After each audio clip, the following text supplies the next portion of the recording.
তুমি যদি বিনয় হও, তুমি যদি তাওয়াদু হও, তুমি যদি নম্র হও, আল্লাহ রাব্বুল আলামিন তোমার মর্যাদা দুনিয়া এবং আখিরাতে আরো সমুন্নত করে দেবে।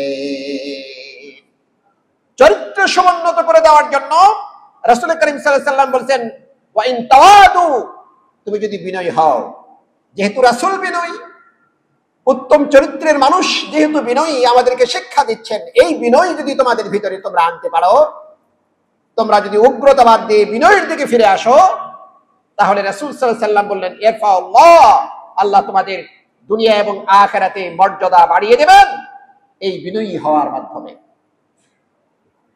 সুতরাং উত্তম চরিত্রের একটা প্রথম কারণ হচ্ছে, উত্তম একটা বৈশিষ্ট্য হচ্ছে, একটা দিক হচ্ছে আমাদেরকে বিনয়ী হওয়া দরকার। আমাদেরকে কি হওয়া দরকার ভাই? বিনয়ী হওয়া দরকার। আল্লাহ রাসূল কত বিনয়ী ছিলেন, আল্লাহ রাসূল কত বিনয়ী ছিলেন এবং কতটা ভদ্র ছিলেন, নিরহংকারী ছিলেন, সেটি যদি আমরা বলতে চাই, আল্লাহ রাসূলের শরীরে কোনো, তার চরিত্রে কোনো অহংকার কখনো দেখা যায়নি। কতটা বিনয়ী ছিলেন।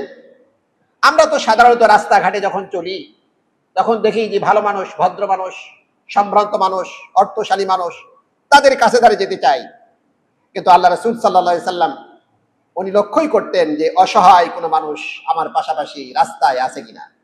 সুবহানাল্লাহ বললেন না?